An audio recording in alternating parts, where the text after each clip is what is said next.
आज के इस वीडियो में बात करेंगे BA first year political science. Code आपके सामने है बीपीएससी 131। फर्स्ट सेमेस्टर के पॉलिटिकल साइंस को पढ़ रहे हैं हम।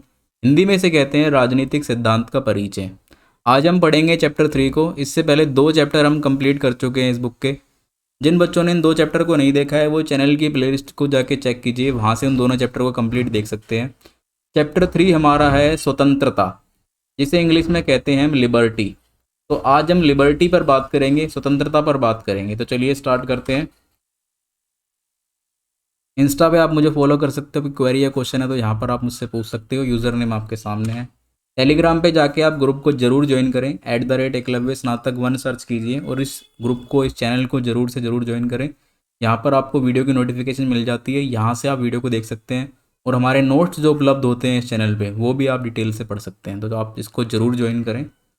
चलिए स्टार्ट करते हैं। सबसे पहले परिचय की बात कर लेते हैं, या कह सकते हो बेसिक की बात कर लेते हैं इस चैप्टर की। देखिए स्वतंत्रता, ये शब्द जो है स्वतंत्रता, ये पढ़ने में तो काफ़ी आसान लगता है, लेकिन स्वतंत्रता क्या हमें आसानी से मिली? क्या स्वतंत्रता हमें मिलती है? क्या हम स्वतंत्र हैं? इस शब्द को पहचानना या इस शब्द के पीछे की जो सच्चाई है उसको जानने का पूरा मौका मिलेगा हमें इस चैप्टर के अंदर। स्वतंत्रता यानी लिबर्टी मनुष्य का जन्म सिद्ध अधिकार है। जब बच्चा जन्म लेता है तो स्वतंत्र जन्म लेता है और उसका जन्म सिद्ध अधिकार है कि वह स्वतंत्र है, या कह सकते हो कि मनुष्य का ये मूल अधिकार है कि वह स्वतंत्र है। मानव जीवन के सामाजिक, आर्थिक, राजनीतिक, नैतिक अर्थात सर्वांगीण विकास के लिए स्वतंत्रता अति आवश्यक है। यानी जब हम ऑल अराउंड डेवलपमेंट की बात करते हैं किसी व्यक्ति की, तो स्वतंत्रता यानी लिबर्टी जो है वो काफ़ी महत्वपूर्ण स्थान रखती है, या लिबर्टी होना अपने आप में अति आवश्यक है व्यक्ति के सर्वांगीण विकास के लिए। इसीलिए स्वतंत्रता जो है मनुष्य का मूल अधिकार माना जाता है, एक जन्म सिद्ध अधिकार माना जाता है। हालांकि देखिए भारत की जब हम बात करते हैं ना, तो भारत के लोगों को स्वतंत्रता आसानी से नहीं मिली है। भारत के लोगों को स्वतंत्रता काफ़ी संघर्ष के बाद मिली है। लाखों लोगों के बलिदान के बाद भारत के लोगों को स्वतंत्रता प्राप्त हुई है। और हमें स्वतंत्रता का जो मूल्य है उसको समझना चाहिए। व्यक्ति हो या समाज, स्वतंत्रता के अभाव में यानी लिबर्टी के अभाव में वह गुलाम जैसा जीवन व्यतीत करता है। यदि स्वतंत्रता नहीं है हमारे पास, हम कहीं जा नहीं सकते, हम अपने विचारों को नहीं रख सकते, हम कुछ काम अपनी मर्जी से नहीं कर सकते, तो ऐसे समय में हम क्या महसूस करेंगे? हम गुलाम जैसा महसूस करेंगे, है ना।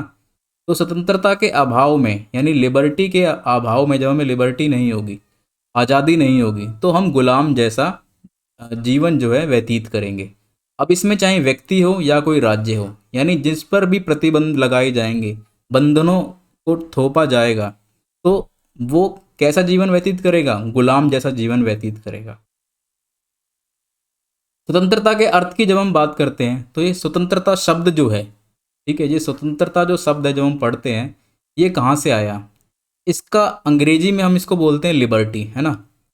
अब ये लिबर्टी, स्वतंत्रता कह सकते हो, अब ये शब्द आया कहाँ से? ये आया लैटिन भाषा के लिबर शब्द से। इसकी उत्पत्ति हुई लैटिन भाषा के लिबर शब्द से। लैटिन भाषा आएगा यहाँ पर, लैटिन भाषा के लिबर शब्द से इसकी जो है उत्पत्ति हुई थी। इसका अर्थ क्या होता है?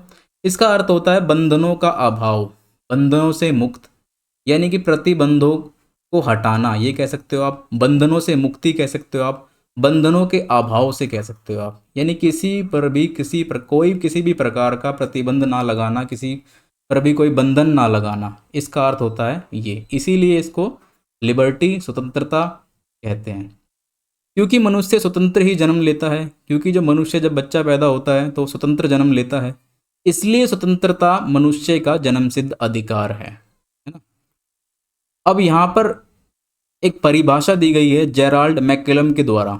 जेराल्ड मैककलम ने कहा कि स्वतंत्रता क्या है, उसकी परिभाषा दी है। तो उन्होंने कहा, देखिए स्वतंत्रता वह है जो कि एक्स व्यक्ति को किसी ए बाधा से मुक्ति की ओर संकेत करती है ताकि वह बी कार्य कर सके।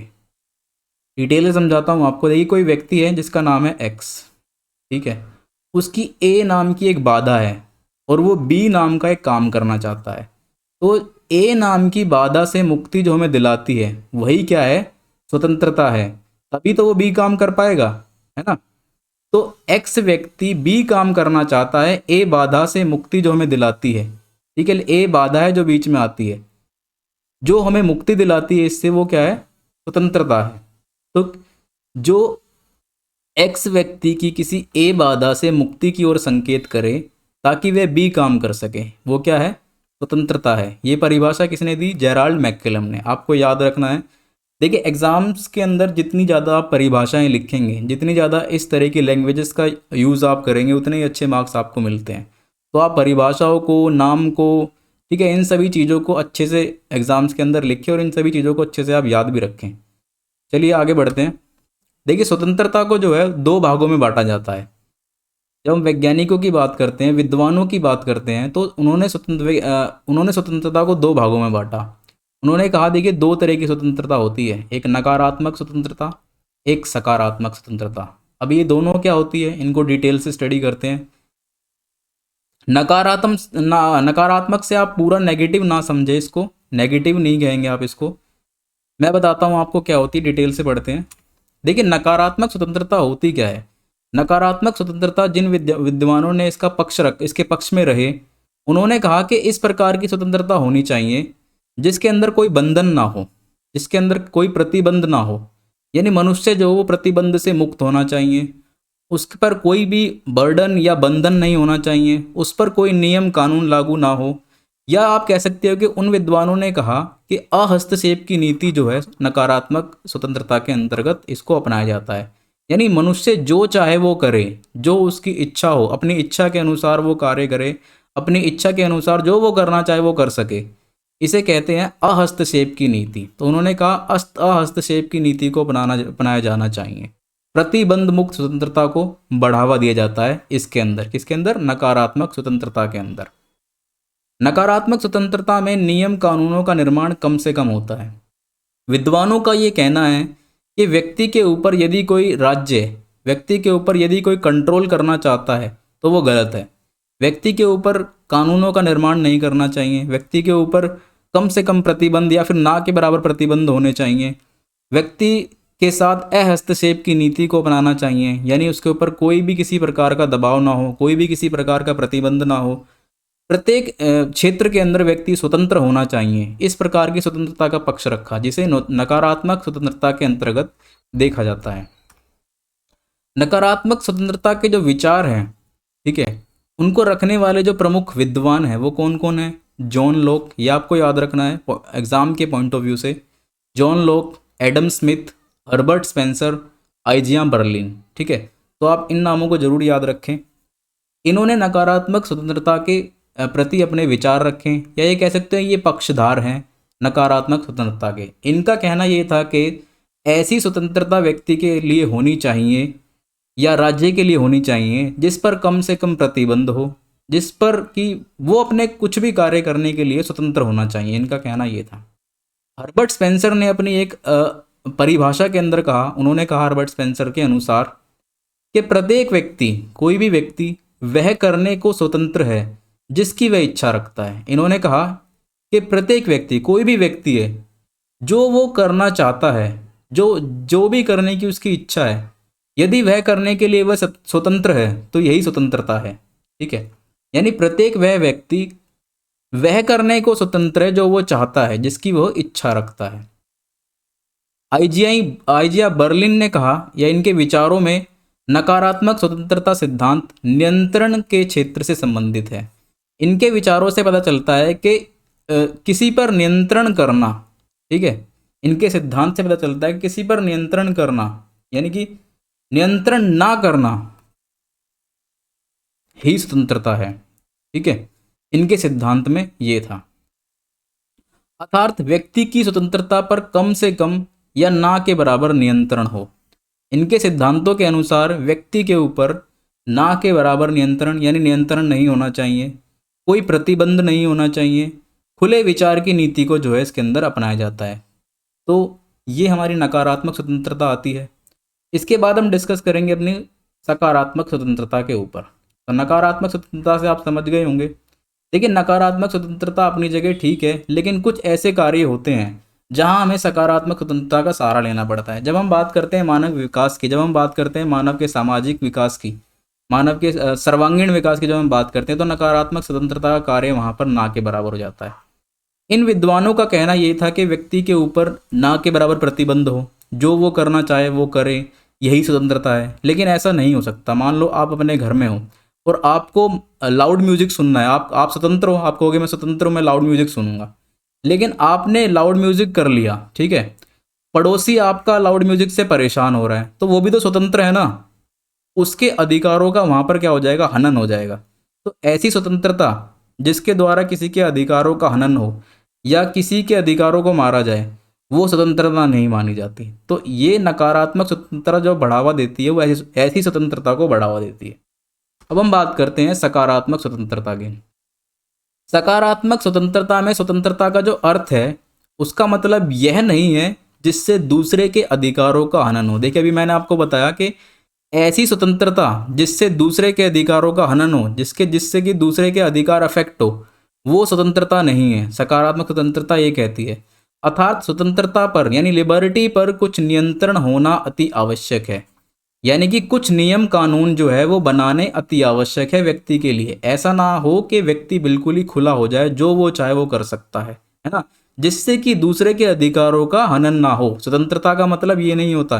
फॉर एग्जाम्पल के लिए आपको बताता हूँ, मान लो पब्लिक प्लेस पे कोई व्यक्ति है, वो खड़ा होकर सिगरेट पी रहा है। अब कहने को तो वो स्वतंत्र है, सिगरेट पी रहा है, उसकी मर्जी सिगरेट पीने की है, लेकिन जो धुआं लोगों के पास जा रहा है, उन लोगों का भी तो अधिकार है ना स्वस्थ सांस लेना। तो उनके अधिकारों का वहां पर क्या हो रहा है, हनन हो रहा है। तो ऐसी स्वतंत्रता गलत है, नकारात्मक स्वतंत्रता के अंदर आता है। ऐसी स्वतंत्रता गलत है जिससे कि दूसरे के अधिकारों का हनन हो। अर्थात स्वतंत्रता पर नियंत्रण करना या नियंत्रण लगाना अति आवश्यक है। मनुष्य के व्यक्तिगत एवं सामाजिक विकास के लिए, देखिए जब हम बात करते हैं मनुष्य के व्यक्तिगत यानी उसके पर्सनल और उसके सोशल डेवलपमेंट की, जब हम बात करते हैं सामाजिक विकास की हम बात करते हैं, तो उसकी स्वतंत्रता पर कुछ नियंत्रण लगाना, ठीक है, कुछ नियम बनाना अति आवश्यक है। यदि ऐसा नियम ना बनाया जाता कि पब्लिक प्लेस पर आप धूम्रपान नहीं कर सकते, ये आप पर गलत है, तो ये नियम बनाया अच्छाई के लिए बनाया ना, जिससे कि सबके अधिकार सेफ रहें, ताकि सब ये मनुष्य के व्यक्तिगत के लिए भी अच्छा है, ठीक है, और सोशल यानी समाज के लिए भी अच्छा है। तो इसीलिए तो नियम को बनाया जाता है। तो यही है नियंत्रण। तो इसीलिए मनुष्य के सामाजिक और व्यक्तिगत विकास के लिए नियंत्रण किया जाता है। ये सब किस में आता है, सकारात्मक स्वतंत्रता के अंतर्गत आता है। इसमें नियम कानून व्यक्ति के विकास के लिए बनाए जाते हैं। कोई भी जो नियम बनाया जाता है सरकार के द्वारा, वो व्यक्ति के विकास के लिए बनाया जाता है, ना कि उसकी स्वतंत्रता को रोकने के लिए, ना कि स्वतंत्रता को बाधित करने के लिए, है ना। कोई भी जो नियम सरकार बना रही है, वो इसलिए तो बना रही है कि आपको बंदी बना लिया जाए या आपके आपके अधिकारों को छीन लिया जाए। वो इसलिए बनाया जाता है ताकि व्यक्ति का व्यक्तित्व विकास भी हो और उसका सामाजिक विकास भी हो, और समाज के वातावरण में एक संतुलन बना रहे, है ना। संतुलन नहीं बनेगा तो क्या होगा, संतुलन नहीं बन पाएगा तो व्यक्ति आपस में लड़ झगड़ेंगे। यही बात हम करते हैं नकारात्मक स्वतंत्रता की। तो नकारात्मक स्वतंत्रता देखिए एक चीज को और बढ़ावा देता है।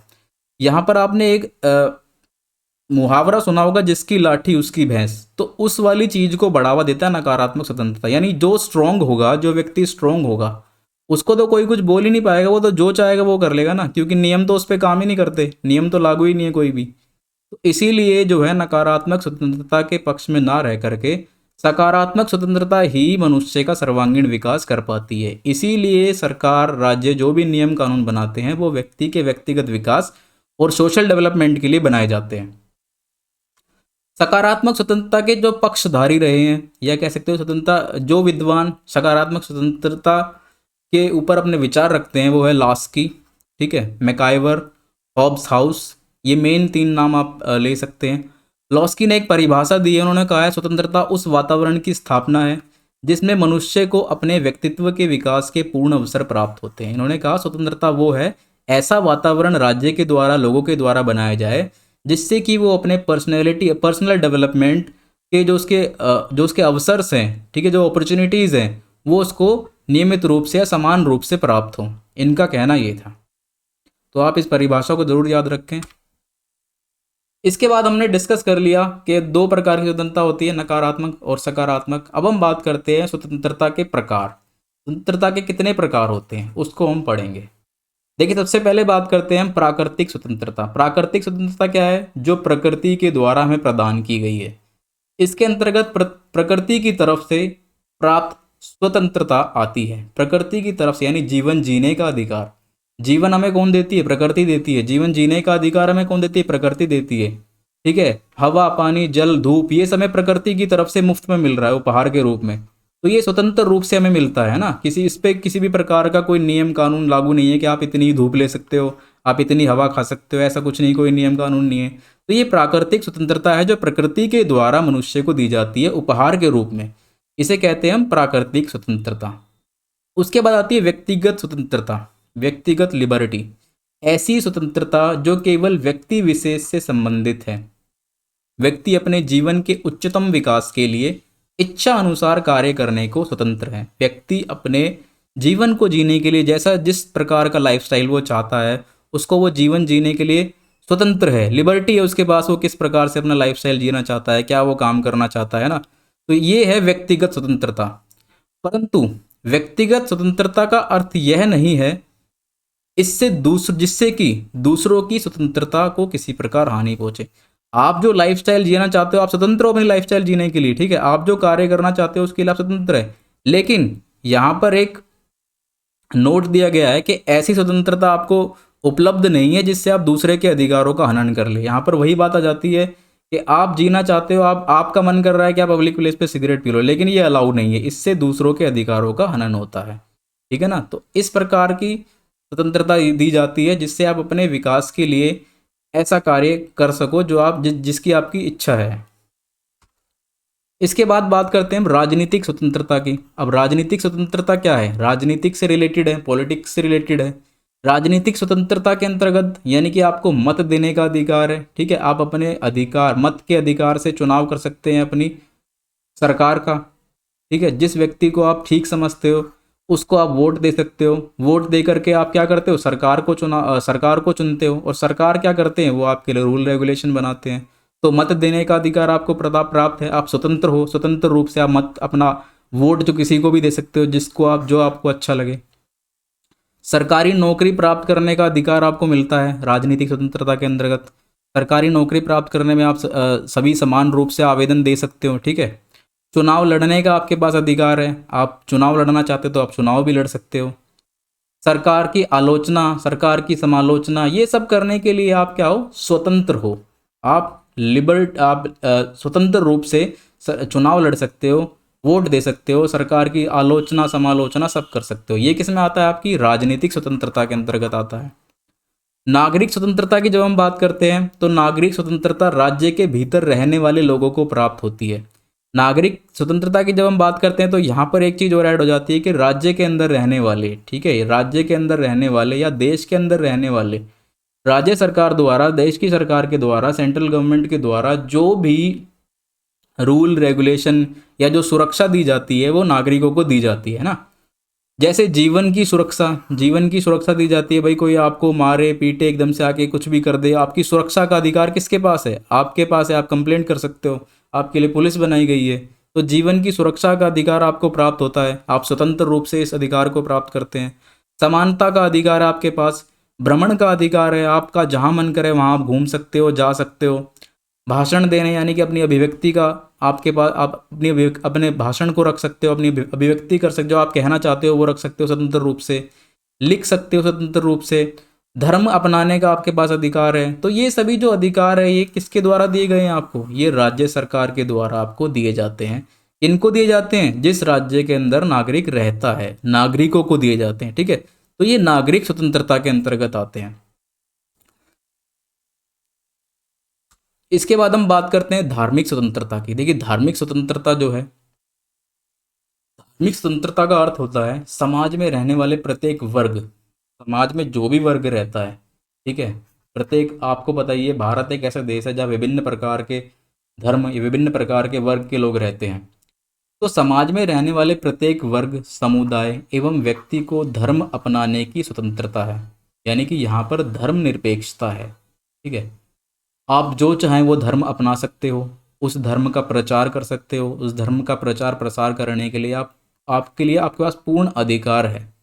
इस संदर्भ में जो है राज्य धर्मनिरपेक्ष होता है, ठीक है। और भारत आपको पता ही है एक धर्मनिरपेक्ष देश है। तो यहाँ पर प्रत्येक व्यक्ति एक दूसरे के धर्म का आदर करता है, जिस धर्म को वो अपनाना चाहता है वो अपना सकता है, और अपने धर्म का प्रचार प्रसार करने का भी उसका पूर्ण अधिकार होता है। तो ये आता है हमारा धार्मिक स्वतंत्रता के अंतर्गत। इसके बाद बात करते हैं हम आर्थिक स्वतंत्रता की। आर्थिक स्वतंत्रता का तात्पर्य प्रत्येक व्यक्ति को अपने जीवन यापन के लिए उचित साधन उपलब्ध होने से है। देखिए, राज्य सरकार या सेंट्रल गवर्नमेंट, देश की सरकार आपके लिए ऐसे साधन उपलब्ध कराती है जिससे कि आप अपने जीवन यापन के लिए उचित कार्य कर सको। अर्थात प्रत्येक व्यक्ति को अपनी इच्छा अनुसार व्यवसाय करने या व्यवसाय यानी काम करने के लिए व्यक्ति स्वतंत्र होता है, ताकि वह अपनी आर्थिक उन्नति कर सके, ठीक है। सरकार के द्वारा उचित सरकारी नौकरियों में आवेदन कर सकते हैं, जिसके लिए समान रूप से आवेदन कर सकते हैं, ठीक है। इसके अलावा भी बहुत सारे ऐसे कार्यक्रम होते हैं, बहुत सारे ऐसे साधन होते हैं जो सरकार अपने नागरिकों के लिए उपलब्ध कराती है। स्वतंत्र रूप से नागरिक उनका लाभ उठा सकते हैं, उचित साधनों का लाभ उठा करके वो अपना जीवन यापन कर सकते हैं। तो ये सभी चीज़ें किस में आती है? आर्थिक स्वतंत्रता के अंतर्गत आती है।